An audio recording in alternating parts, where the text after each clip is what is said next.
अच्छा तो बच्चों आज की क्लास में हम करने वाले हैं परम्यूटेशन कॉम्बिनेशन के पास्ट पेपर्स और उसको करने के लिए हमने एक लेक्चर भी एक ग्रुप में लेक्चर भी चैनल पर डाला हुआ है तो आप वहाँ से देख सकते हैं। चलिए जनाब अब शुरू करते हैं इन सवालों को। अच्छा इसमें अली हसन तुम्हारे जो सवाल थे कॉम्बिनेशन वाले वो मैं अभी तुम्हें हाथ के हाथ समझा दूंगा। सबसे पहला क्वेश्चन यहाँ पे दिया हुआ है A 6 character password is to be made from the following 8 characters. एक 6 कैरेक्टर का पासवर्ड बनाना है आपको इन 8 कैरेक्टर्स से। नो कैरेक्टर में be used more than once in a password. तो पासवर्ड के अंदर कोई भी एक कैरेक्टर जो है कोई भी एक कैरेक्टर वो एक से ज़्यादा बार इस्तेमाल नहीं हो सकता, ये पहली उसकी रिक्वायरमेंट है। सेकंड चीज उसने मुझे ये बोली है कि find the number of the different password that can be chosen if there is no restriction. अगर यहाँ पर कोई रिस्ट्रिक्शन मौजूद नहीं है तो आप कितने मोस्ट प्रोबेबली पासवर्ड इसमें बना सकते हो। तो देखो बेटा मुझे 6 डिजिट का पासवर्ड चाहिए, तो 1 2 3 4 5 6 और मेरे पास जो एग्जैक्टली चॉइसेस है वो स्टार्ट होनी है 8 से, यानी कि मेरे पास टोटल 8 वैल्यूज हैं। उन 8 वैल्यूज में से मुझे कोई से भी 6 सिलेक्ट करके पासवर्ड बनाना है, तो there will be a arrangement. Arrangement भी उसमें हो रही होगी और सिलेक्शन भी हो रही होगी। तो इस तरह से मैंने 6 यहाँ पे मार्किंग लगाई है। अब इसमें से पहली जगह को फिल करने के लिए मेरे पास कितनी चॉइसेस हैं, उसको फिल करने के लिए मेरे पास है 8 चॉइसेस। ठीक है, क्योंकि 8 में से कोई भी एक चीज़ यहाँ पे आ सकती है, यानी कि इनमें से कोई सिंबल्स भी आ सकता है, यहाँ पे कोई डिजिट भी आ सकता है। अगली जगह को फिलअप करने के लिए मेरे पास कितनी चॉइसेस हो गई, 7। फिर उससे अगली वाली के लिए 6, फिर 5, फिर 4 और फिर 3। इस तरह से तमाम जगह की जो चॉइसेस हैं इन सबको अगर मैं यहाँ पर मल्टीप्लाई करूँगा तो मेरे पास टोटल नंबर ऑफ वेज निकल के आ जाएंगी कि कितनी चॉइसेस थी हमारे पास फॉर्मेशन की। 8 7 6 5 4 3 and so on, so it is exactly 20160। सही है भाई, ये हमारे पास टोटल अरेंजमेंट आ गई। इसी तरीके से अगले वाले क्वेश्चन के अंदर उसने बोला है the password starts with the digit and finishes with the digit. अब पासवर्ड जो है आपका स्टार्ट होगा किसी डिजिट के साथ और फिनिश भी होगा किसी डिजिट के साथ, ये तो उसने फिक्स कर दिया। ठीक है, तो अब इसमें कोई भी डिजिट आ सकता है, वो तो मैं नहीं कह सकता कि कौन सा डिजिट आएगा कौन सा डिजिट नहीं आएगा। तो मैंने क्या किया, मैंने टोटल जो है यहाँ पे सबसे पहले 1 2 3 4 5 6 प्लेसेस मैंने यहाँ पे लगा दी।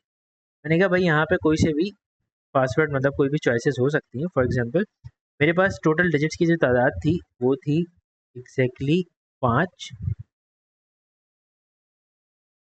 ठीक है, उसमें से स्टार्ट पे एक डिजिट लगा दिया और लास्ट में भी एक डिजिट लगा दिया 4। अच्छा अब ये 5 और 4 डिजिट नहीं है, बेसिकली 5 और 4 है उस प्लेस की चॉइसेस। यानी कि पहली प्लेस को फिल करने के लिए मेरे पास इन डिजिट्स में से कितनी चॉइसेस थी, टोटल 5 चॉइसेस थी। और इसी तरीके से लास्ट प्लेस को फिल करने के लिए मेरे पास कितनी चॉइसेस थी, 4 चॉइसेस थी, क्योंकि एक मैं पहले इस्तेमाल कर चुका हूँ। ठीक है, अब मिसाल के तौर पे टोटल काउंट्स की अगर मैं बात करूँ तो टोटल काउंट्स को अगर मैं देखूँ तो मेरे 5 डिजिट थे जिसमें से 2 डिजिट मैं इस्तेमाल कर चुका हूँ। तो वो कोई से भी 2 डिजिट हो सकते हैं, यानी कि मुझे कंफर्म नहीं पता कौन से डिजिट होंगे, लेकिन हाँ मैं ये कह सकता हूँ कि अब मेरे पास रिमेनिंग जितने भी डिजिट्स होंगे उनकी तादाद होगी 3।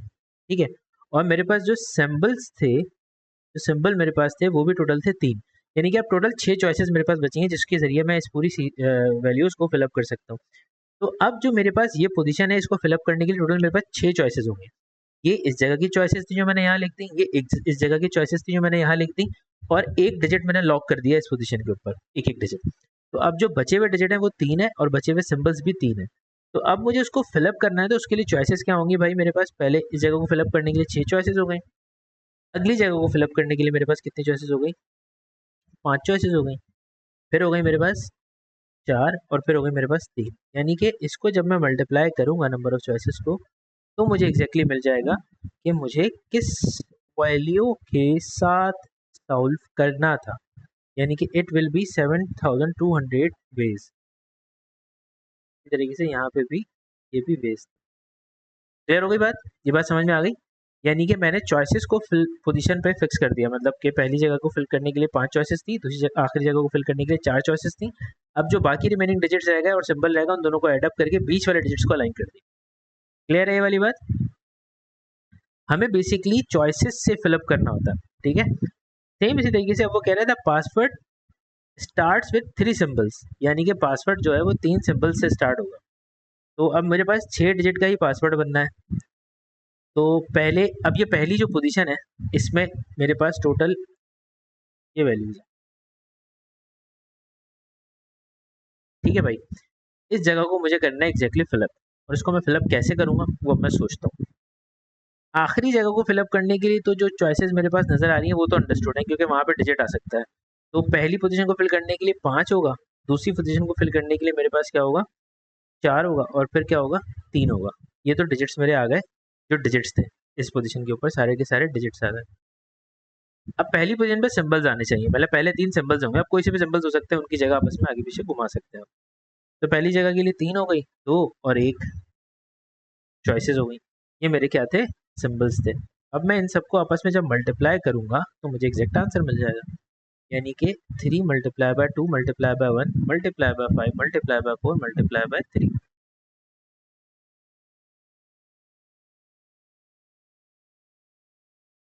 ये हो गया टोटल 360, यानी कि टोटल 360 वेज हो सकते हैं कि अगर मेरे पास स्टार्टिंग में 3 सिंबल्स आ जाए। ठीक है, अच्छा जी, अब आगे चलते हैं। अच्छा, अब अली हसन, तुम जो सवाल पूछ रहे थे वो तुम्हारे जवाब यहाँ पे मिल जाएगा तुम्हें। उसने कहा, the number of the combination of 5 objects selected from an object is 6 times the number of the combination of 4 objects selected from n minus 1 objects.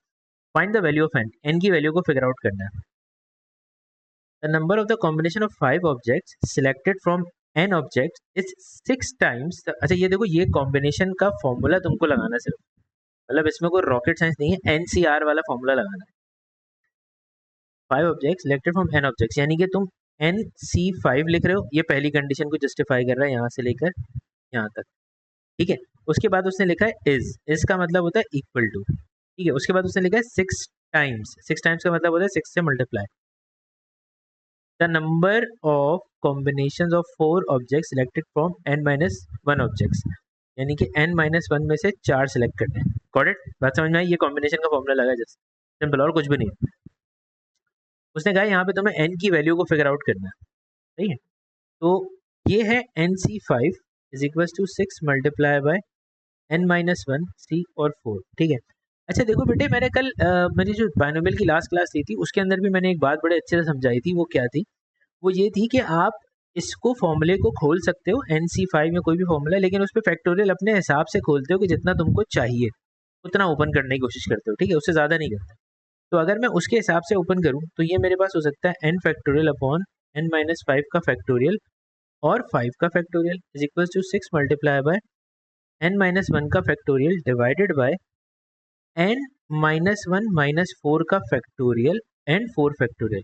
अच्छा, अब मैं इसको अगर सिंप्लीफाई करने की कोशिश करूं तो n माइनस 5 का फैक्टोरियल इंटू 5 का factorial is equal to 6 multiply by n minus 1 का फैक्टोरियल डिवाइडेड बाय ये हो जाएगा n माइनस 5 का फैक्टोरियल और 4 का फैक्टोरियल। ठीक है, अब जो सबसे आसान चीज़ मुझे नज़र आ रही है कैंसिल करने की वो है ये वाली, n माइनस 5 से n माइनस 5 को मैंने कैंसिल कर दिया। ठीक है, अब इसको और आसान बनाना है, क्योंकि ये तो नहीं छोड़ सकता ना मैं, इसको और मज़ीद आसान बनाना होगा। तो मैंने क्या किया, n factorial divided by 5 factorial लिखा हुआ था। अब मेरे पास राइट साइड पे जो था वो n माइनस 1 का फैक्टोरियल डिवाइड बाय 4 फैक्टोरियल था, उसको मैंने यहाँ भेजा तो वो 4 फैक्टोरियल ऊपर आ गया और n माइनस 1 का फैक्टोरियल नीचे आ गया, और दैट इज इक्वल टू 6 रह गया। ठीक है, यहाँ तक क्लियर है? यहाँ तक बात समझ में आ गई कि मैंने क्या किया? जो मल्टीप्लाई था वो उधर आके डिवाइड हो गया, जो डिवाइड था वो मल्टीप्लाई हो गया। अब मैं खोलता हूँ उसको मजीद। देखो, n इंटू n माइनस 1 का फैक्टोरियल हो सकता है ऊपर n फैक्टोरियल को खोलने के लिए। 5 का फैक्टोरियल मैं 5 इंटू 4 फैक्टोरियल लिख के भी छोड़ सकता हूँ। दूसरी तरफ लिखा हुआ है 4 फैक्टोरियल अपॉन n माइनस 1 का फैक्टोरियल इज इक्वल टू 6। अब क्रॉस में ये दोनों कैंसिल हो जाएंगे, 4 फैक्टोरियल भी कैंसिल हो जाएगा, तो मेरे पास कुल मिला के n upon 5 is equal to 6 रह जाएगा, जिसका मतलब ये होगा 5 6 हो जाएगा 30, यानी कि ये टोटल n जो था वो 30 था। क्लियर हो गई बात? Was it quite simple? क्या ये बहुत आसान था? किसी को कोई मसला? मुश्किल था? बड़ा आसान था, फैक्टोरियल ही तो खोलना था। अच्छा जी, अब अगला सवाल है आपके पास 1 करोड़ रुपए के लिए कंप्यूटर स्क्रीन के ऊपर कह रहा, find how many different 5 digit numbers can be formed using the digits of 1 3 5 6 8 and 9। No digit में be used more than once in any 5 digit number, यानी कि कोई भी डिजिट एक से ज्यादा बार इस्तेमाल नहीं हो सकता। आपको नंबर चाहिए 5 डिजिट का, 1 2 3 4 5। ठीक है भाई, 5 डिजिट का नंबर मैंने बना लिया। अब वो कह रहा है find how many, total digits की तादाद कितनी है भाई? टोटल 6 है, तो पहली पोजीशन को फिल करने के लिए हो गया 6, अगली को फिल करने के लिए हो गया 5 क्योंकि एक कम होता चला जाएगा, 4 3 2। यानी कि हर प्लेस की नंबर ऑफ चॉइसेस को मैंने लिख के आपस में कर दिया multiply, and that will be 720 page, right. आसान था। How many 5 digit numbers are odd, ओ हो। अब इसने ये पूछा कि उसमें से कितने जो नंबर जो हैं वो आपके पास होंगे ऑड। तो ऑड नंबर आप कैसे पता करेंगे? देखो बेटा, 1 2 3 4 5 6, देखो ऑड नंबर आने के लिए सबसे पहली, सॉरी 5 डिजिट का नंबर है ना, ऑड नंबर आने के लिए आपके पास सबसे इंपॉर्टेंट चीज़ ये होती है कि आखिरी प्लेस पे कोई ऑड नंबर लिखा हुआ हो, ठीक है। तो आखिरी प्लेस पे कोई ऑड होना चाहिए। अब आखिरी प्लेस पे ऑड ढूंढना भी एक साइंस है, कोई इतना मसला नहीं है, साइंस नहीं है, रॉकेट साइंस। 1 3 5 और 9, अगर इनमें से कोई नंबर आखिरी प्लेस पे आएगा तो वो बन जाएगा ऑड नंबर, नहीं। अच्छा, अब वो ऑड नंबर है तो अब हमें उस पर काम कैसे करना है, हम बताते हैं आपको काम कैसे करना है। एक पॉसिबिलिटी ये भी होती है कि बगैर किसी काम के इसमें से टोटल में से इवन निकाल के माइनस कर दो, यानी कि इवन नंबर्स कैलकुलेट कर लो और वो टोटल में से माइनस कर दो तो बचेंगे जो कि वो ऑड होंगे। लेकिन एक तरीका ये भी होता है कि डायरेक्टली ऑड कैलकुलेट कर लो। तो अब मैंने कहा कि यार ये जो आखिरी प्लेस है ना, जो मेरा सबसे लास्ट प्लेस है, इसको फिलअप करने के लिए मेरे पास जो तादाद है वो है टोटल 4 डिजिट की, इनमें से कोई एक डिजिट आना चाहिए। तो इस जगह को फिलअप करने के लिए तो हो गई 4 चॉइसेस। डेफिनेटली इनमें से मैंने कोई एक नंबर ही सिलेक्ट किया होगा, चारों तो नहीं लिख सकता। तो वो एक नंबर जो होगा वो आप टोटल में से ऊपर माइनस कर दो। अब जैसे ऊपर टोटल 6 थे तो उनमें से कोई एक डिजिट उछल के वो ऑड की जगह पे चला गया होगा, खत्म हो गई बात। तो अब बाकी रह गए 5। तो अब उनको फिल करने के लिए पहली पोजीशन पे 5 डिजिट हो गए, दूसरी पे हो गए 4, फिर 3 और फिर 2, और अब इन सबको मैं कर दूंगा मल्टीप्लाई, यानी कि 5 इंटू 4 इंटू 3 इंटू 2 इंटू 4, और ये हो गया टोटल मेरे पास कितना भाई, 480, 480। हाँ भाई, यहाँ तक बात समझ में आ गई? यहाँ तक बात समझ में आ गई मोहम्मद हसन? अब वो पूछ रहा है how many of these 5 digit numbers are odd and greater than 60,000, जो कि बड़े होंगे 60,000 से। ये बड़ा मसला है, 60,000 से बड़े होना भी एक कहानी है। अच्छा, 60,000 से बड़े होने के लिए 5 डिजिट का जो नंबर आपको चाहिए, 1 2 3 4, हाँ ये 5 होगा, 5 डिजिट का जो नंबर चाहिए, अगर उसे 60,000 से बड़ा होना है तो इसका मतलब ये हुआ कि इट स्टार्ट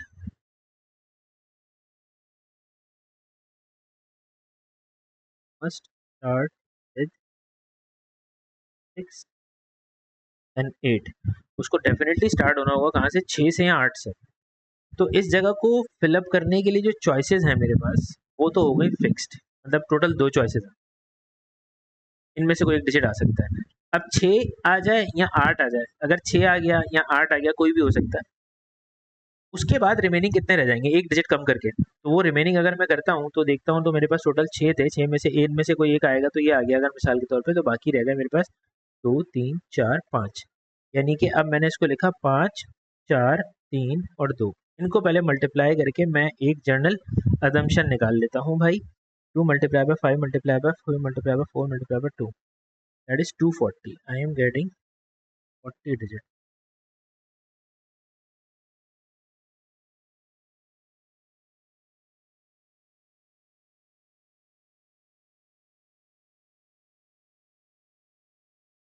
एक मसला ये है कि गड़बड़ कर दी। हमें तो ऑड नंबर चाहिए था ना, पहली पोजीशन को फिल करने के लिए 6 8 में से कोई एक नंबर हो सकता है, और आखिरी पोजीशन को फिल करने के लिए मेरे पास सबसे पहले आखिरी फिल कर ले, क्योंकि उसने बोला है कि ऑड नंबर चाहिए। तो आखिरी फिल करने के लिए मेरे पास जो चॉइसेस है वो हैं टोटल 4। अब टोटल 2 नंबर कट गए, तो लेट सपोज आपने 6 काट दिया, फॉर एग्जाम्पल के तौर पे बोल रहा हूँ कि आपने 6 काट दिया और बाकी ऑड नंबर्स में से कोई एक नंबर और उड़ा दिया आपने, तो बाकी जो बचे 1 2 3 4, 4 डिजिट्स बचे हुए, तो ये होना चाहिए 4 3 और 2, ये होना चाहिए। यानी कि पहले फर्स्ट और फिर लास्ट डिजिट को फिलअप करें, क्योंकि मैंने पहले फर्स्ट डिजिट को फिल किया तो वो क्वांटिटी ग्रेटर देन हो गई, और फिर आखिरी डिजिट को मैंने फिलअप किया तो वो क्वांटिटी जो है वो हो गई आपके पास, अल्लाह आपको नेकी दे, ऑड नंबर्स की। तो अब जो है 2 multiply by 4 multiply by 3, 3 multiply by 2 multiply by 4, that is 192। तो ये वो डिजिट्स हो गए जो कि 6 और 8 से स्टार्ट होंगे। इसमें से एक डिजिट रह गया अभी, वो कौन सा वाला है भाई? वो 9 वाला है। क्योंकि मैंने उसको क्यों नहीं इस्तेमाल किया वो मैं बताता हूँ। देखो एक डिजिट एक ही दफ़ा इस्तेमाल होना चाहिए था, तो अगर 6 यहाँ पे आ रहा है तो 9 भी यहाँ पे आ सकता है पॉसिबली, ठीक है, क्योंकि यहाँ पे फिल करने के लिए 4 चॉइसेस थी। तो अगर 9 यहाँ पर आ गया तो मैं इस जगह को 3 पे नहीं रख सकता, थोड़ा सा मसला होगा। तो पहले मैंने क्या किया, पहले मैंने इवन नंबर्स को, अजम्पशन को निकाल के साइड में कर दिया कि भाई मस्ट स्टार्ट विद 6 एंड 8। अब लेट सपोज अगर नंबर जो है स्टार्ट हो रहा है कहाँ से, स्टार्ट विद 9, अगर नंबर स्टार्ट हो रहा है 9 से, तो 1 2 3 4 5 इस जगह को फिल करने के लिए एक ही चॉइस है मेरे पास 9, वो मैंने लिख दी। अब आखिरी जो प्लेस था उस आखिरी प्लेस को फिलअप करने के लिए ऑड नंबर्स में कितनी चॉइसेस बची हैं, मतलब ऑड तो मेरे पास कितने थे, 1 2 3 और 4। तो इनमें से अगर 9 को उठा के मैंने इस जगह पे रख दिया है तो अब ऑड नंबर के लिए कितनी चॉइसेस बची हैं मेरे पास आखिरी प्लेस को ऑड करने के लिए? क्या 3 बची हुई ना, 3। तो अब मेरे पास 2 नंबर कट चुके हैं, यानी कि 1 3 5 में से कोई एक नंबर जा चुका है और 9 में से नंबर जा चुका है, तो बाकी बच गया बीच के 4 नंबर। मैंने क्या लिखा, 4 3 और 2। मोहम्मद हसन समझ में आया तुम्हें? अली हसन तुम्हें भी आ गया?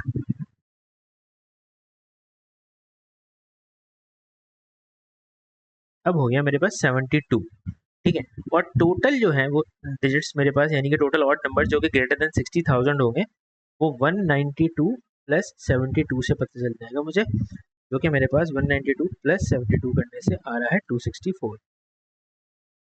सही है मेरे भाई? ठीक है मेरे भाई। अच्छा अब आगे चलते हैं अगले सवाल पे।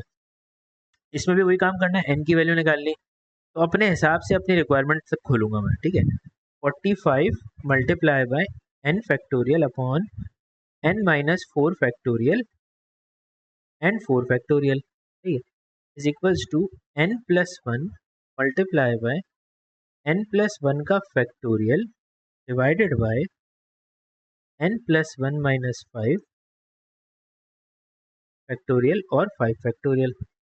45 into n factorial divided by n minus 4 का फैक्टोरियल इंटू 4 का factorial is equals to n plus 1 into n plus 1 का factorial divided by n minus 4 का फैक्टोरियल और 5 का फैक्टोरियल। ठीक है भाई मेरे भाई, ये वाली बात समझ में आ गई मेरे भाई? यहाँ तक क्लियर है मेरे भाई? ठीक है, सबको क्लियर है? ये जो n माइनस 4 फैक्टोरियल है इसको n माइनस 4 फैक्टोरियल से उड़ा दिया मैंने, ठीक है, और अभी मजीद कुछ नहीं किया। अब मैंने ये किया कि 45, अच्छा अब देखिएगा मैं क्या कर रहा हूँ। देखो जो चीज़ तुम नीचे कैंसिल कर रहे होते हो ना वो तुम ऊपर भी कैंसिल कर सकते हो अपनी हिसाब की अरेंजमेंट देखकर। मैंने क्या किया, 45 इंटू एन फैक्टोरियल, एन को मैंने किया, एन फैक्टोरियल को तो मैंने नहीं छेड़ा, मतलब मैंने इसको कुछ भी नहीं किया, मैंने राइट साइड के ऊपर बड़े बड़े नंबर थे उनको चेक कर लिया, यानी कि n+1 तो एक ही दफ़ा था, इसको तो छोड़ दो। ये जो n+1 का फैक्टोरियल है ये ऐसे खुलना चाहिए, n+1 then n factorial divided by 5 factorial. अब मुझे ये बात बताओ, ये बात तुम्हें समझ में आई तुम लोगों को या नहीं है? ये मैंने कैसे किया, नहीं आई ना? मैं बताता हूँ। देखो बेटे जब n फैक्टोरियल होता है तो उसमें सबसे पहला नंबर n होता है, फिर होता है n-1, फिर होता है n-2, फिर होता है n-3 एंड सो ऑन, 3 2 और 1 आ जाता है। सही, यही अजम्पशन होती है, इसी से खोलते हो। अब लेट सपोज अगर तुम्हें n+1 का फैक्टोरियल मिल जाए तो तुम ऊपर वाली अजम्पशन को जरा गौर से देखो, तुम क्या कर रहे हो, हर दफ़ा में तुम एक नंबर उससे प्रीवियस वाले से माइनस करते हो, ठीक है। यानी कि पहला जो है वो n+1 होना चाहिए, फिर जब इसमें से तुम एक माइनस करोगे तो ये क्या बन जाएगा, n, फिर इसमें से एक माइनस करोगे तो क्या बन जाएगा, n-1, फिर दोबारा एक माइनस करोगे तो क्या बन जाएगा, n-2, फिर दोबारा एक और माइनस करोगे तो n-3 एंड सो ऑन, 3 2 और 1। समझ आई बात? यानी कहने का मकसद क्या हुआ कि जब किसी भी नंबर का फैक्टोरियल खुलता है तो पहले वही नंबर आता है, उसके बाद उसमें से एक कम, फिर एक कम, फिर एक कम, फिर एक कम, फिर एक कम, सब मल्टीप्लाई होना शुरू हो जाता है। क्लियर हो गई बात? तो इसका मतलब ये हुआ कि ये जो मेरा फैक्टोरियल था, जिस तरह से ऊपर वाला मेरा फैक्टोरियल था उसको मैं यहाँ पे भी रोक सकता था फैक्टोरियल लगा के, उसको मैं यहाँ पर भी फैक्टोरियल लगा के रोक सकता था। सेम उसी तरीके से अगर n+1 का फैक्टोरियल है तो उसमें पहला नंबर n+1 होगा, उससे छोटा जो होगा वो n हो जाएगा, एक माइनस करने से, फिर एक और माइनस करने से n-1 बनेगा, फिर दोबारा माइनस करने से n-2 बनेगा, एंड सो ऑन। अब समझ में आई बात कि मैंने उस फैक्टोरियल को उतना क्यों खोला जितना मैं कैंसिल कर सकता हूँ। अब उसी हिसाब से अगर मैं इसको यहाँ देखूँ तो n फैक्टोरियल से n फैक्टोरियल जा सकता है, क्योंकि जो नीचे कैंसिल हो सकता था वैसी चीज़ें ऊपर भी दोनों साइडों पे कैंसिल हो सकती है, क्योंकि वो क्रॉस मल्टीप्लाई होकर नीचे जाता तो फिर कैंसिल हो ही जाता। ठीक है, तो अब मैं अगर देखूँ तो मेरे पास लिखा हुआ है 45/4 फैक्टोरियल। अच्छा, और एक और मज़ेदार बात, ये जो 5 फैक्टोरियल है इसको भी मैं 5 इंटू 4 फैक्टोरियल लिख देता हूँ, ताकि मेरे पास ये जो 4 का फैक्टोरियल है ये भी नीचे ही कैंसिल हो जाए। तो अब जो बची हुई टर्म है वो सिर्फ मेरे पास क्या है, 45 इज इक्वल्स टू n+1 का स्क्वायर, यानी कि n+1 इंटू n+1, और नीचे लिखा हुआ है 5। ठीक है, अब मेरे पास कोई क्वाड्रेटिक इक्वेशन है जिसको मैं रीड करने जा रहा हूँ। तो 5 इंटू 45 करने से मेरे पास बनेगा भाई 225, और ये दोनों मल्टीप्लाई होंगे तो n स्क्वायर प्लस का 2n प्लस 1 हो जाएगा, फिर n स्क्वायर प्लस का 2n प्लस का 1 माइनस का 225 is equal to 0, n square plus का 2n 1 माइनस 225 हो जाएगा माइनस का 224 इज इक्वल टू 0। ठीक है, और अब मेरे पास एक क्वाड्रेटिक इक्वेशन क्रिएट हो गई। और अब जैसा मैं जानता हूँ कि एग्जामिनर ने हमसे सिलेबस में ये कहा था कि भैया आपके आंसर एक्सेप्टेबल होंगे कब, जब आप क्वाड्रेटिक इक्वेशन को डायरेक्ट कैलकुलेटर से कर देते हैं, अगर कोई बड़ी कैलकुलेशन चलती हुई आ रही है तो मैंने क्या किया, मैंने कैलकुलेटर उठाया, क्वाड्रेटिक का मैजिक लगाया और उसमें मैंने अपनी क्वाड्रेटिक इक्वेशन को डाल दिया। 225 को अंडर रूट कैसे करोगे? अच्छा, वहीं पे करना चाह रहे हो? हाँ हाँ, कर सकते हो, बिल्कुल कर सकते हो। तुम उसको वहां पर भी ओपन कर सकते थे। उसको दूसरा तरीका ये होता है कि n+1 का स्क्वायर करते और 225 लिखते और दोनों साइड पे स्क्वायर रूट लगा के उसे तुम सिंप्लीफाई कर सकते थे, वहां से भी डायरेक्टली मिल जाए और यहाँ से भी डायरेक्टली मिल जाए। ये मेरे पास एक n आ रहा होगा, मेरे पास n आ रहा है 14, और दूसरा n जो है वो आ रहा है, वो आ रहा है मेरे पास माइनस का 16, जो कि अनएक्सेप्टेबल है और जो कि एक्सेप्टेबल है, क्योंकि n पॉजिटिव ही होगा। ठीक है, समझ आ गई बात? अच्छा, अब अगले सवाल में वो कह रहा है कि a 5 digit number is to be form from the digit of 25679, each digit में only be use once, find the number. ये सवाल आप लोग खुद कीजिएगा क्योंकि ये बिल्कुल वैसा ही सवाल है। अच्छा, इसमें नेक्स्ट पार्ट में बस उसने एक नई चीज ये दी कि find the percentage of these odd numbers that are odd. तो पहले ऑड नंबर्स की कैलकुलेशन कर लेंगे, फिर उसकी परसेंटेज निकालने का तरीका वही बचपन वाला होगा, obtain divide by total multiply by 100। Total जो होंगे वो आप इस वाले से फाइंड आउट कर चुके होंगे, और यहाँ से आप ऑड नंबर्स की अरेंजमेंट निकालेंगे तो वो ऑड नंबर्स ऑब्टेन हो जाएंगे। तो obtain divide by total multiply by 100 से आप परसेंटेज पता कर लेंगे। ठीक है, इसी के अंदर एक और सवाल है जो मैं अब आपको सॉल्व करवाने के लिए जा रहा हूँ, जिसके अंदर आपके पास उसने आपसे पूछा है कि आप क्या कर सकते हैं। ये सवाल है कॉम्बिनेशन से रिलेटेड, ठीक है, जिसमें मसला था एलियसन को। भाई उसने कहा यहाँ पे 12 people are placed at a random in 3 groups of 4 people each, find the number of ways that this can be done. 12 people are placed at random in 3 groups, 12 लोगों को 3 मुख्तलिफ ग्रुप्स में रखा है, ऑफ 4 पीपल ईच, हर group के अंदर 4 लोग होंगे। ठीक है, उसने आपसे ये पूछा है इस पार्ट के अंदर कि आप इसको किस तरह से अरेंज कर सकते हैं, आपकी अरेंजमेंट इसमें क्या हो सकती है। That is exactly the question.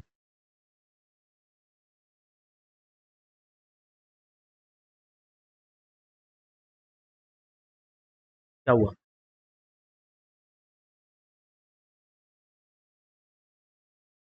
कहाँ खो गए? दिमाग चला रहे हैं?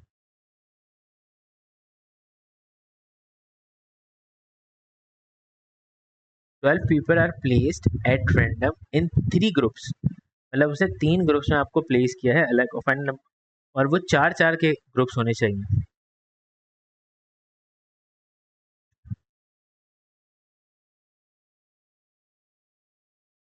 ग्रुप की सेपरेशन करनी है ना।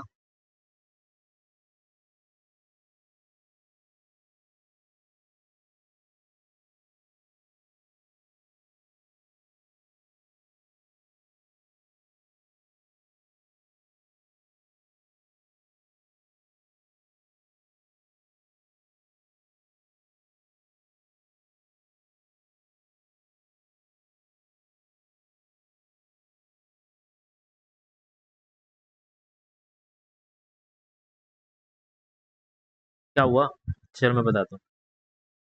भाई पहले सबसे पहला काम ये करोगे, तुम्हें 3 ग्रुप बनाने हैं। पहले तुमने 12 में से 4 कोई से भी लोग सिलेक्ट कर लिए, उसने कोई फिक्स तो नहीं दिया ना। पहले तुमने 12 में से कोई से भी 4 लोग सिलेक्ट कर लिए, एक ग्रुप मुकम्मल हो गया, 4 लोगों का एक ग्रुप मुकम्मल हो गया। अब तुम्हारे पास कितने बच गए? 12 में से जब 4 बाहर निकल गए तो 8 बच गए। 8 में से तुमने वो 4 सिलेक्ट कर लिए, कोई और 4, एक और ग्रुप बना दिया, ठीक है। और अब तुम्हें दोबारा से एक और ग्रुप बनाना है जिसमें 4 लोग होंगे, तो अब बचे हुए ही 4 है, तो 4C4 हो जाएगा। तो यानी कि जब तुम इसको सिंप्लीफाई करोगे, 12C4 मल्टीप्लाई बाय 8C, तो ये तुम्हारे पास टोटल जो आ रहा है वो आ रहा है 34650 इंटू। अच्छा, उसने और तो ऐसा कुछ नहीं बोला था कि अरेंजमेंट सेपरेट है, हाँ नहीं ऐसा तो कुछ।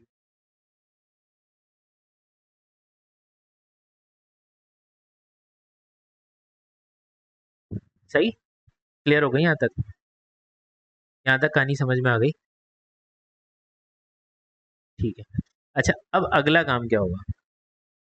अगला सबसे अहम काम क्या होगा? देखो, इसमें सबसे अगला जो अहम काम है ना, वो मैं आपको बताता हूँ, वो सबसे इम्पोर्टेंट चीज़ है। जैसे मिसाल के तौर पे, अगर आपको 12 लोग दिए हुए थे और 3 दिन के ग्रुप बनाने थे, तो मोस्ट प्रोबेबली उसके अंदर एक अजम्पशन बिल्कुल हो सकती है, जो ये है कि आपके पास हर एक ग्रुप के अंदर नंबर ऑफ लेटर्स, मतलब कि 3 ग्रुप्स है ना, वो 3 ग्रुप अपनी जगहों को तब्दील कर सकते हैं, जैसे कि आप लेटर अरेंजमेंट में करते थे, ठीक है। जैसे कि मिसाल के तौर पे मैं आपको समझाता हूँ। ये तो आपने total number of groups figure out कर लिए ना। ये एक ग्रुप है, ये एक ग्रुप है और ये एक ग्रुप है, ठीक है। अब ये 3 ग्रुप जो हैं वो अपनी जगहों को तब्दील कर सकते हैं, जैसे कि आपके पास लेटर अरेंजमेंट हुआ करती थी। अगर आपको किसी वक्त में याद हो, तो मैंने आपको सिखाया था कि आपके पास एक वर्ड है SSUET। अगर इसके टोटल नंबर ऑफ वेज निकालना है, जैसे वर्ड परमुटेशन में होता है 1 2 3 4 5, तो 5 फैक्टोरियल डिवाइडेड बाय जो रिपीटेशन है वो 2 फैक्टोरियल। सही, क्लियर हो गई बात? अब ये यहाँ पर क्यों होता था ऐसा? वो ऐसा इसलिए होता था क्योंकि वो 2 नंबर्स जो थे वो एक काउंट किए करके अपनी जगह तब्दील कर सकते थे। तो इसी तरीके से ये जो 3 ग्रुप हैं, ये तीनों भी तो अपनी जगह तब्दील कर सकते हैं, आगे पीछे होकर सिलेक्शन इनकी हो सकती है। तो मैंने यहाँ पे लिखा है, इसको मैं डिवाइड करूँगा किससे? 3 फैक्टोरियल से।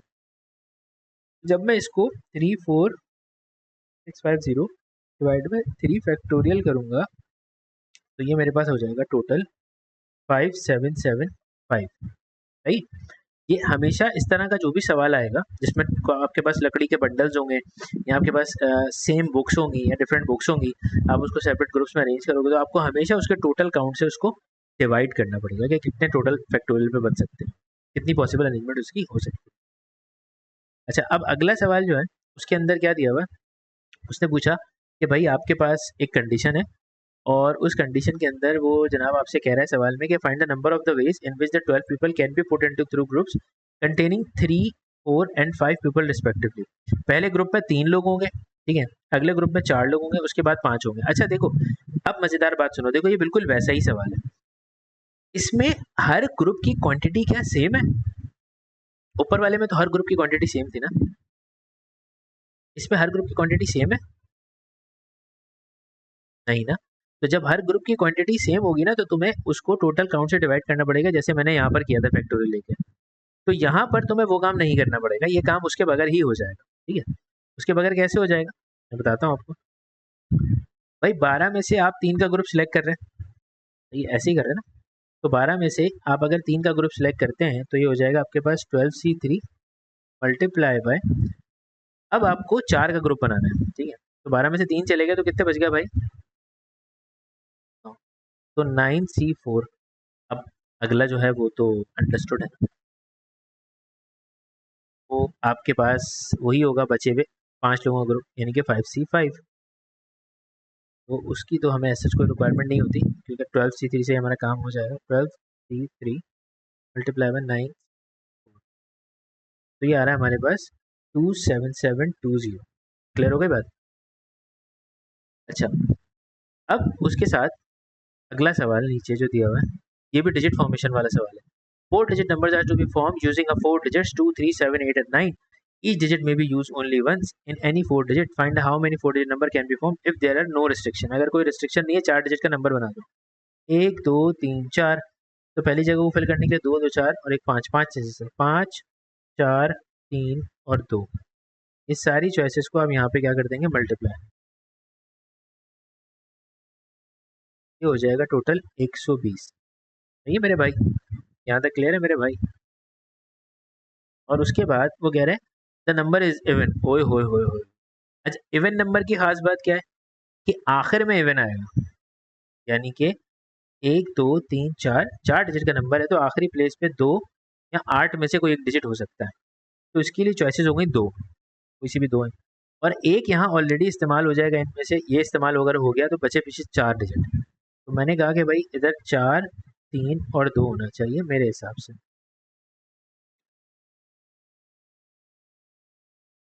ये हो रहा है टोटल 48, यानी कि ये हो गए टोटल 48 डिजिट।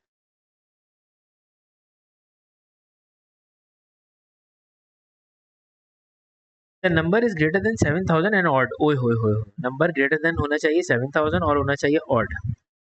चलो अब देखते हैं, 7000 से बड़ा नंबर भी होना चाहिए और ऑड भी होना चाहिए। तो सबसे पहला काम क्या करें कि स्टार्ट विद 7 कर लें और 9 कर लें, क्योंकि 7000 से बड़ा नंबर होना चाहिए। तो पहला जो डिजिट, पहली जो कंडीशन है वो ये हो सकती है कि स्टार्ट विद 7 एंड 9।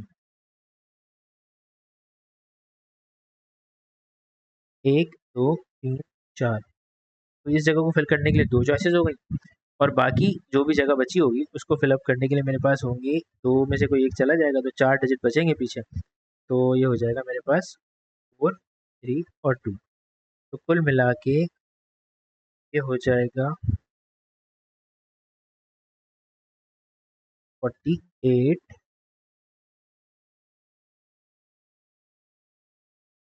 हाँ 48 यहाँ पर हो जाएगा, ठीक है। अब अब वही वाला काम करना है, क्योंकि अब मैं अगला नंबर इस्तेमाल करूंगा जो कि नहीं था वहाँ पे एग्जैक्टली। अगर वो स्टार्ट विद, हाँ हाँ, उसने ऑड नंबर लिखा था, फिर हमने गड़बड़ ऑड नंबर ना। तो 7 और 9 से स्टार्ट हो रहा होगा, और आखिरी डिजिट को फिलअप करने के लिए मेरे पास 2 चॉइसेस हो सकती हैं। क्योंकि देखो बेटा, मेरे पास जो ऑड नंबर थे 2, यहाँ लिख देते हैं 2 3 7 8 और 9। तो पहले मैं इन दोनों को सिलेक्ट कर लेता हूँ, ठीक है। इनमें से कोई एक नंबर यहाँ पे आ जाएगा, तो अगर यहाँ पर आ जाएगा कोई एक नंबर तो फिर ये 2 ऑड बचेंगे ना। तो इनमें से कोई एक एंड में होना चाहिए। तो इस जगह को फिलअप करने के लिए भी 2 चॉइसेस है। तो अब मैंने 2 टोटल ऑड उड़ा दिए यहाँ से, तो अब बचे 3 नंबर। तो ये होगा 3 और ये होगा 2। सही है भाई, क्लियर हो गई ये गलती पहले वाले सवाल में भी। 2 मल्टीप्लाई बाय 3। यहाँ तक क्लियर हो गया बच्चों?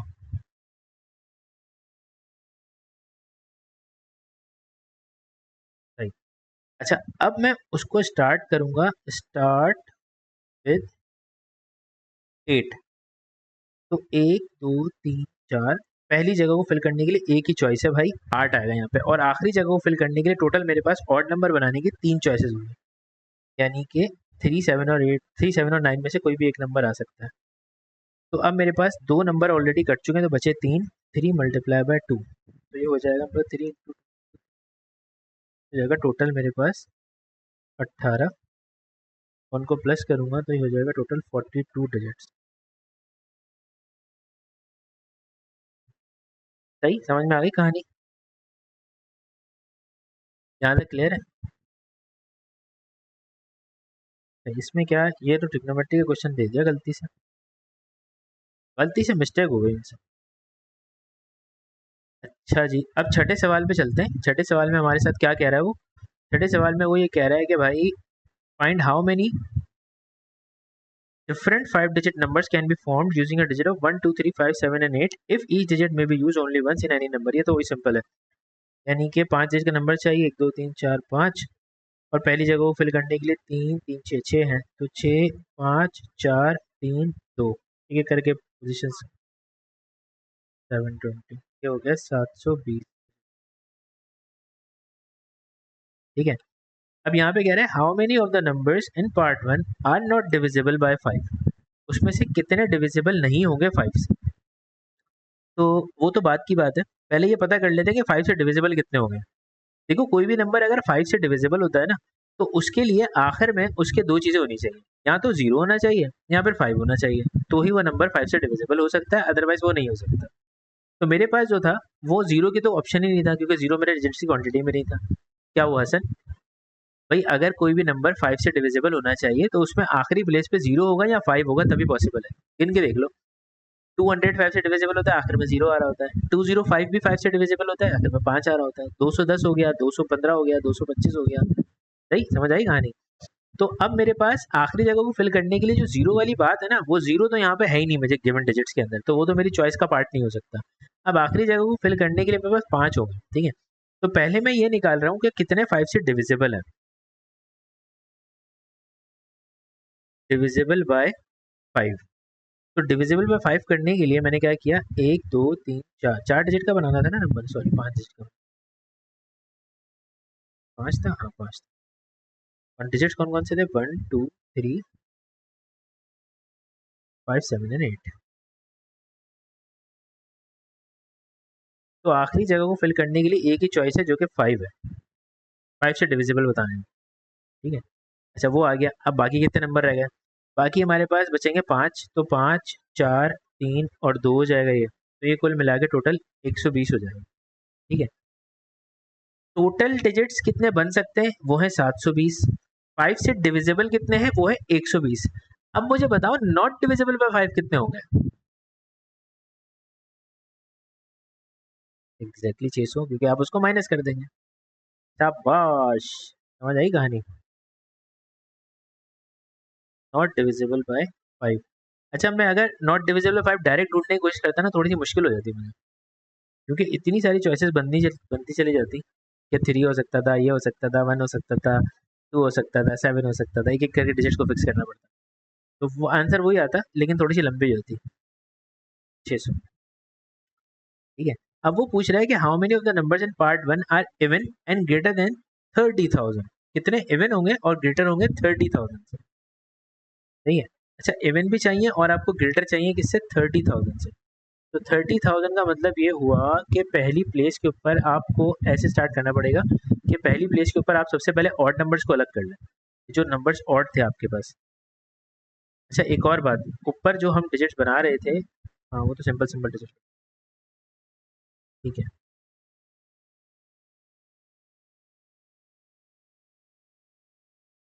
इवन भी चाहिए ना मुझे, तो पहले मैं ऑड वाले रख देता हूँ, स्टार्ट विथ 3 5 7।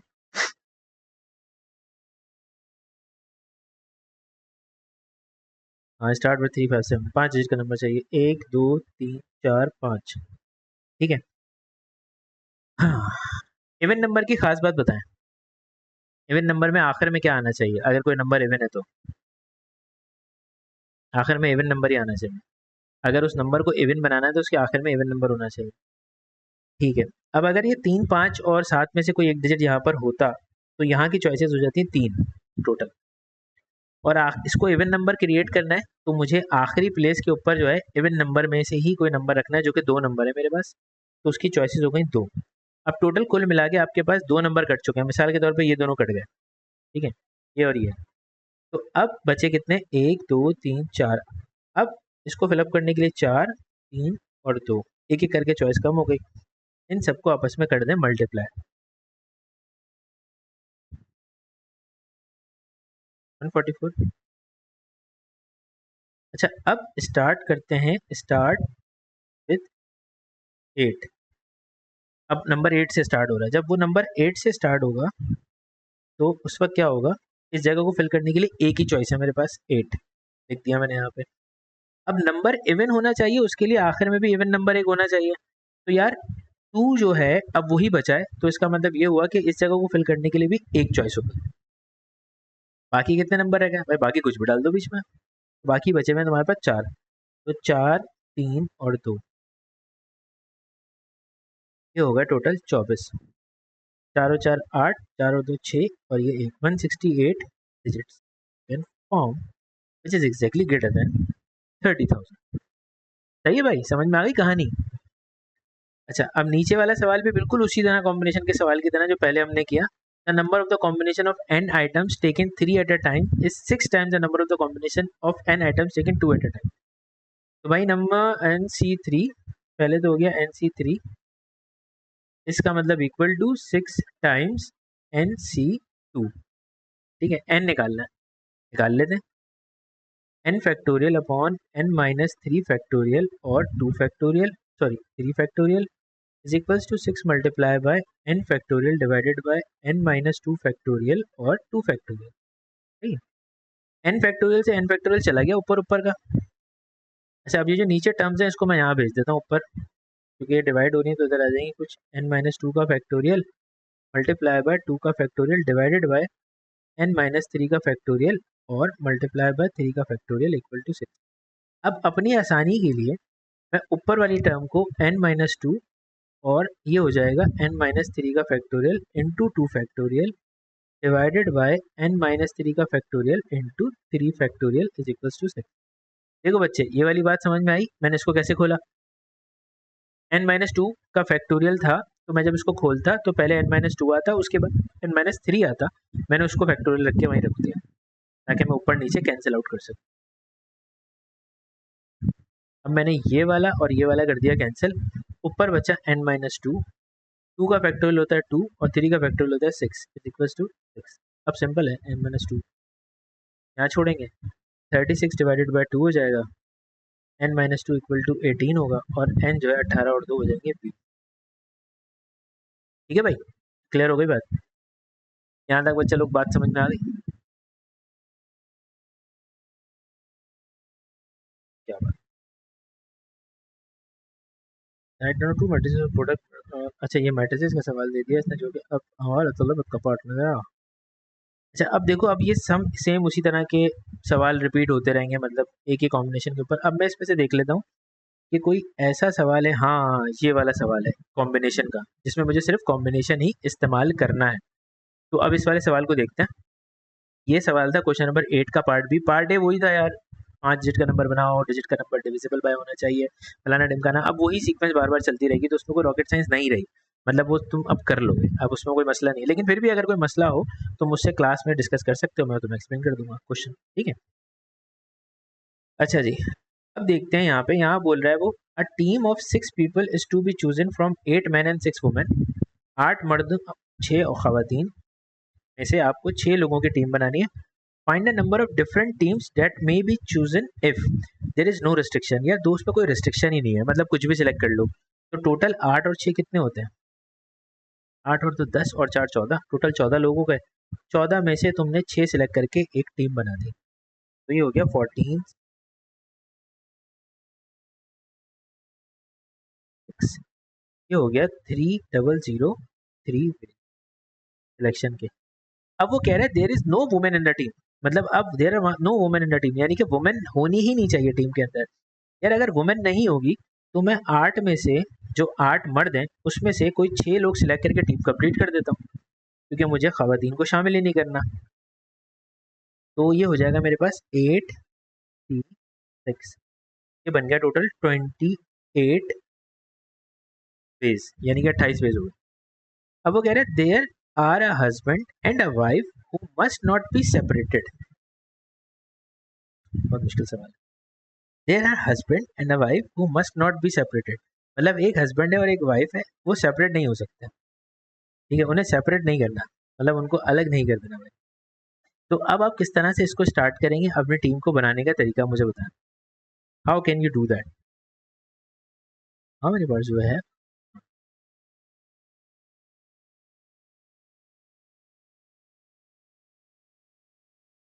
तो there are husband and wife वो मस्ट नॉट बी सेपरेटेड, वो सेपरेट नहीं हो सकते, टीम का पार्ट हो।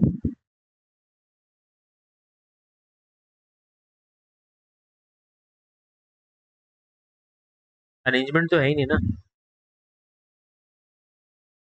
सिलेक्शन है।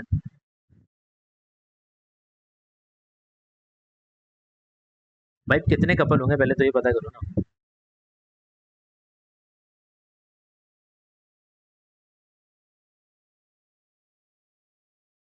एक कपल होगा? सवाल में उसने बोला है there are husband and a wife who must not be separated, तो इन दोनों को उठा लेते पहली फुर्सत में। तो अब एक मियाँ और एक बीवी को मैंने शामिल कर लिया। अगर मैं उन दोनों को शामिल कर लेता हूँ तो फॉर एग्जाम्पल अब मेरे पास जो रिमेनिंग क्वांटिटी रह जाएगी, दोनों को शामिल करने के बाद मेरे पास 7 मर्द बचेंगे।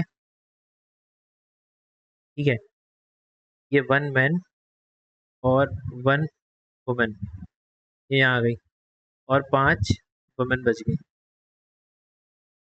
एक ए वाला और एक ई वाला। ठीक है, ये पूरा एक कपल हो गया, ये ग्रुप में ऑलरेडी शामिल हो गया। अब टोटल बच गए 7 और 3 12। तो 12 में से 2 लोग ऑलरेडी ग्रुप में आ चुके हैं। तो अगर 12 में से दोनों लोग आ चुके हैं तो मेरे पास कितने रह जाएंगे मजीद सेलेक्ट करने के लिए? 6 लोगों की कमेटी थी, 6 लोगों की कमेटी थी ना, हाँ 4। तो 12 में से मुझे 4 सेलेक्ट करने होंगे। तो पहले इसको फिगर आउट कर लेते हैं, 12 सी 4, ये हो गया टोटल 495। लेकिन अगर मैं उन दोनों को शामिल ही ना करूं, ये भी तो पॉसिबल है ना। उन दोनों, एक असम्पशन हो सकती है कि वो दोनों शामिल हो जाएं, सेपरेटेड नहीं हो सकते। सेपरेटेड का मतलब क्या हुआ कि ऐसा नहीं हो सकता कि मर्द जो है वो टीम में होगा और खातून टीम में नहीं होगी। तो ये दोनों तो लाजमी तौर पे होंगे, या तो होंगे या नहीं होंगे।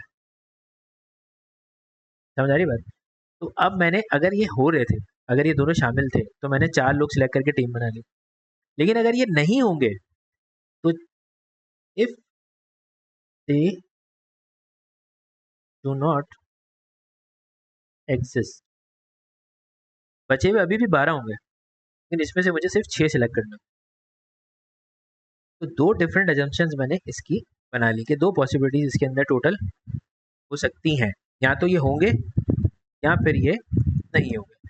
और अब मैं इन दोनों अजम्पशंस को आपस में ऐड कर देता हूँ, इससे मुझे मिलेगा 1419 वेज फॉर्म अ कमेटी। समझ आ गई बात? या तो वो हैं या तो वो नहीं है, लेकिन चलेंगे दोनों साथ। ठीक है भाई Mohammad Hasan, you get it? सही है। अच्छा, अब एक ये सवाल है, ये भी बड़ा मजेदार सवाल है। इसमें वो ये कह रहा है कि यार 8 books are to be arrange on a shelf, 8 किताबों को एक शेल्फ पे अरेंज करना है। There are 4 mathematics books, 3 geography books and 1 French book. Find the number of different arrangements of the book if there are no restriction. अगर कोई भी restriction नहीं है तो आपको डिफरेंट जो है अरेंजमेंट कैलकुलेट करनी है उसकी, कि आप किस तरह से उसको अरेंज कर सकते हैं। ठीक है, 8 बुक्स है टोटल शेल्फ के ऊपर, और एक ऑथर से रिलेटेड कहानी भी चल रही है इसके अंदर, और बाकी एक और भी कहानी चल रही है। अब आप मुझे ज़रा सोच के बताएं कि इसमें आपको क्या करना चाहिए था, कैसे अरेंज करेंगे इन 8 किताबों को?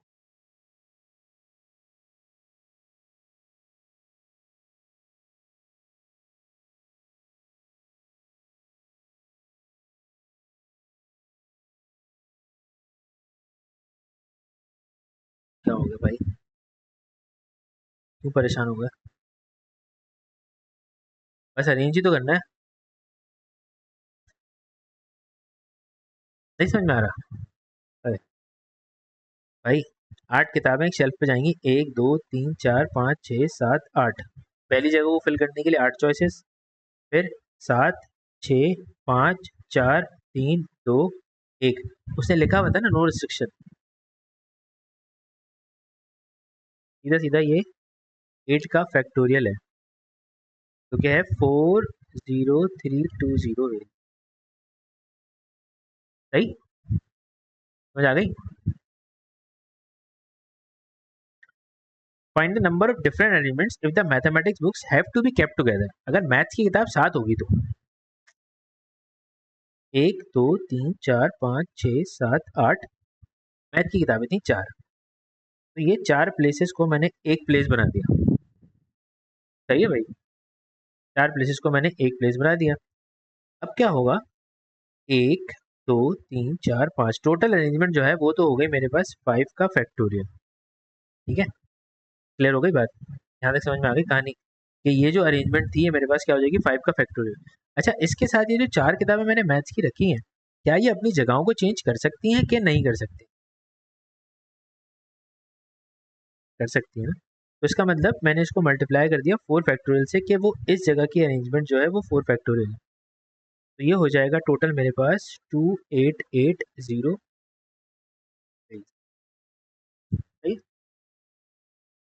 Find the number of different arrangements if the mathematics books have to be kept together and the geography book have to be kept together.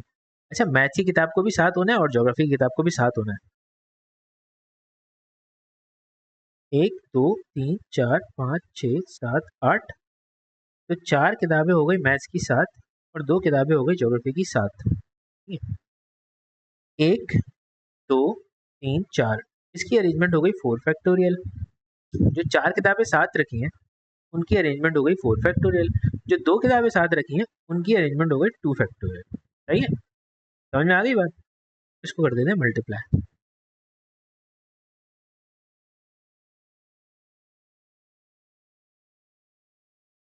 है ज्योग्राफी की 3 है। सॉरी, अगर 3 किताबें हैं ज्योग्राफी की तो 3 हो जाएगा, फिर तो कहानी कुछ और हो गई। तो मैं समझा 2 किताबें थी। 1 2 3 ये हो गई 3 फैक्टोरियल, फिर 4 फैक्टोरियल और फिर 3 फैक्टोरियल।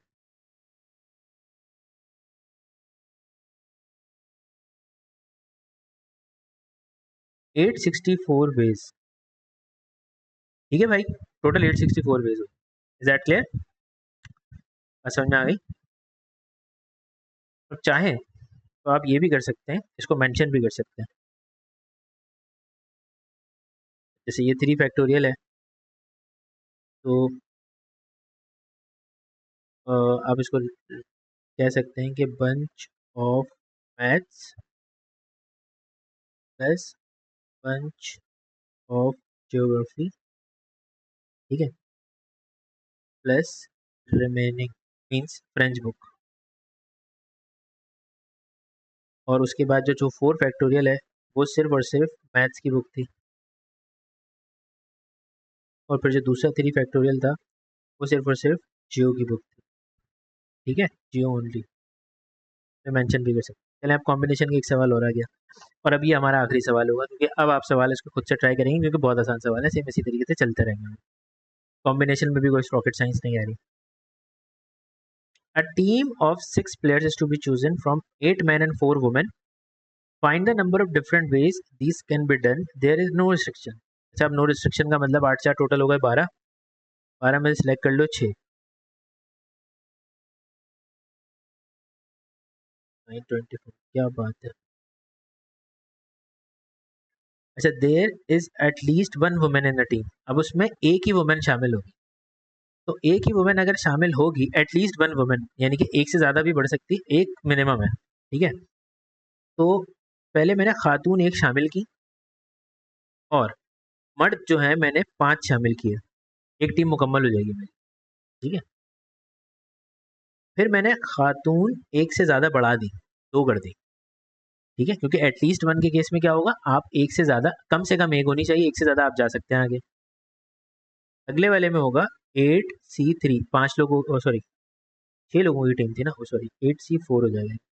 ठीक है, फिर हो जाएगा 4C3 इंटू 8C3, 6 लोगों का पूरे। फिर हो जाएगा आपके पास 4C4 इंटू 8C2। अच्छा, अब मुझे बताओ इससे ज़्यादा कुछ और हो सकता है या 4C5 कर सकते हैं?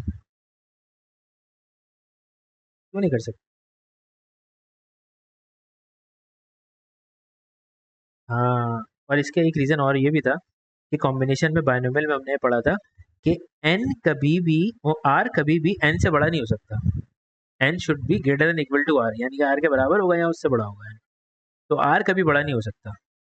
ऐसा नहीं कर सकता मैं कभी के 4C5 कर दूँ, वो एक कहानी नहीं हो सकती।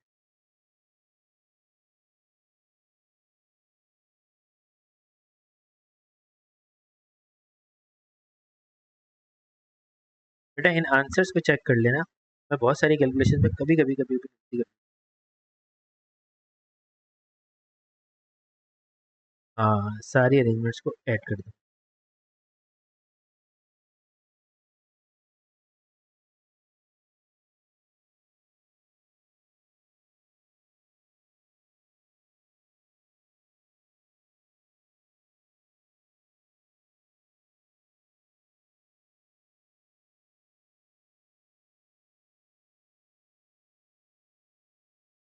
896 ways to form a team। सही है मेरे भाई, क्लियर हो गई बात, यहाँ तक समझ में आ गई कहानी। तो फाइनली हमने परमुटेशन कॉम्बिनेशन के पॉसिबल्स भी कर लिए, ठीक है। अब हमारा अगला टारगेट ये होगा भैया कि हम जो करेंगे वो करेंगे, अगला टॉपिक हमारा कैलकुलस, तो उसकी तरफ जाएंगे अगली क्लास में। तो वीडियो को गौर से देखिएगा, अच्छी तरह से समझ लीजिएगा, लाइक कीजिएगा, सब्सक्राइब कीजिएगा, शेयर भी कर दीजिएगा।